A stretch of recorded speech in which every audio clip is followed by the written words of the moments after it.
So what's it going to be like for you playing at home? Be a lot of fun. I have a lot of family members that never really played in front of them.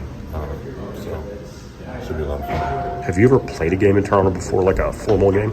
I played with Team Canada. You played in Toronto? But I played like off the bench, kind of around 30 in the last 5 minutes. I got you. Do you have any friends who said, "I told you so" about your basketball career? Not particularly. I think they've all been pretty supportive. A lot of them told me to play basketball before I even started playing. So. How available is Purdue basketball for people out there that want to watch? I know nowadays you can stream things and such, but I imagine they're not able to watch a lot of Purdue games. Yeah, it's tough. A lot of them have to a lot of my friends tell me they gotta go through like random sites to find my games. So they're definitely excited to watch them. Do you feel like you're kind of a part of this movement of like Canadian basketball? Like you guys have had a couple #1 picks lately. That Team Canada you're on was loaded. Yeah, for sure. I think like the kind of generation in front of me really started it. I think our generation kind of bringing it up. There's a lot of like NBA talent all over, like 5 years in front of me and then talent behind me too. So it's really cool to kind of be in the middle of it. How has being Canadian kind of shaped you, if that makes any sense?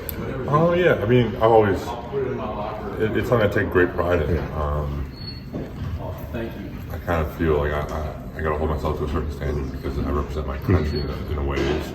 I think it's made me a better person.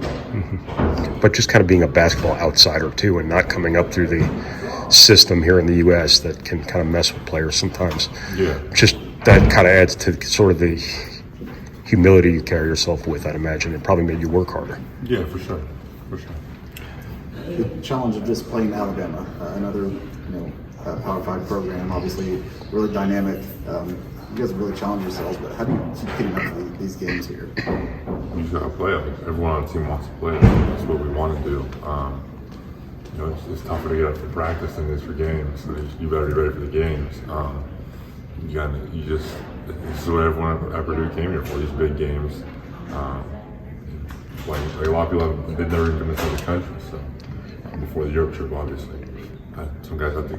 I know before the Europe trip, some guys have to figure out their passports and stuff. So it's really cool.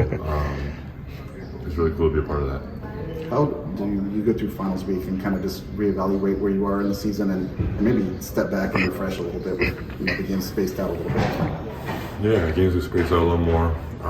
Once exams are over, you kind of focus on basketball. It's really nice actually.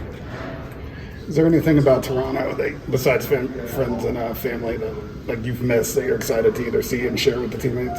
I mean, we don't have too much time for me to really kind of give them the rundown of Toronto. We still have to get to bed early, we still have to get our feet, stuff like that. But I'd say probably just the food. Food is really, really good in Toronto because you got people from all over the country. So it's like you can get authentic Japanese, you can get authentic Chinese, you can get like authentic any type of food. That's one thing I really love about Canada. How did you end up at IMG? Did you seek them out, or did they seek you out? I think it was kind of a mix of both. My AAU coach, his name was Vidal Messiah. Yeah, he played under a guy called Brian Nash, who was like the Dobo of basketball at IMG. He played under him at St. Bonaventure College.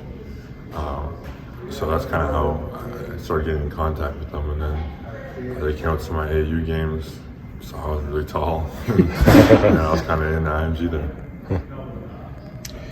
Did you ever envision this for your future? Pretty much you have been so good that you've brought an entire program to Canada to play a game. I mean, no, it's pretty crazy. It's really cool. I'm just grateful that we scheduled this. How do you decide whether you go with the Expos hat or the Blue Jays hat? It's tough. I do have a Blue Jays hat, which is in my room. I might bring it up. Is it going to be regular size or the big one? Just regular size. Don't get a big one yet.